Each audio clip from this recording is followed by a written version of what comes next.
zirvelere yollanır. Karabağ zeferiyle şanlı bir tarih yazır. Eşk olsun igidlere, yaşasın Azerbaycan. Var olsun mert milletim, yaşasın Azerbaycan. Sen galipsen, bütün dünya qələbəndən danışır.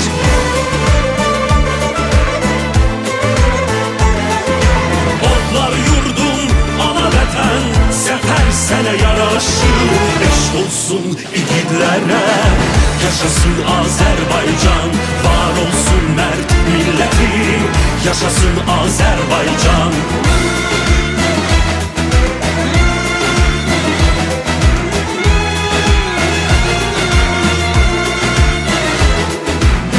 Yurdumuz öz xilaskar oğluna arxalandı.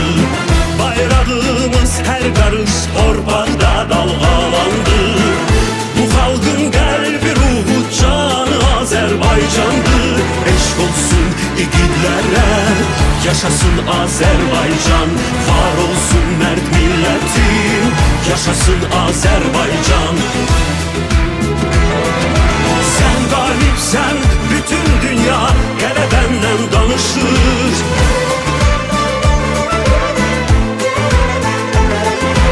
Odlar yurdum, ana vətən, zəfər sənə yaraşır.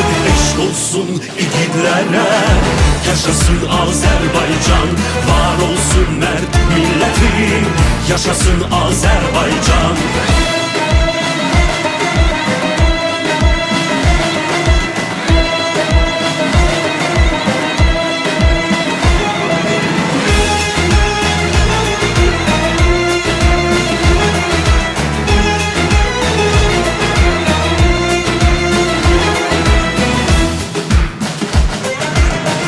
Şehitlerin ruhunun şad olan məqamıdır.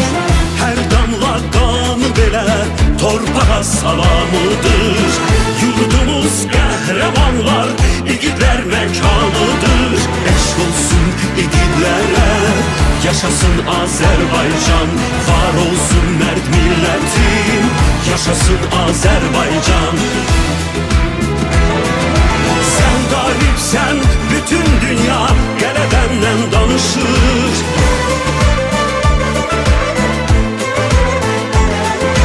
Odlar yurdum, ana vətən, zəfər sənə yaraşır. Eşq olsun igidlərə, yaşasın Azərbaycan. Var olsun mərd millətim, yaşasın Azərbaycan. Eşq olsun igidlərə, yaşasın Azərbaycan. Var olsun mərd millətim, yaşasın Azərbaycan.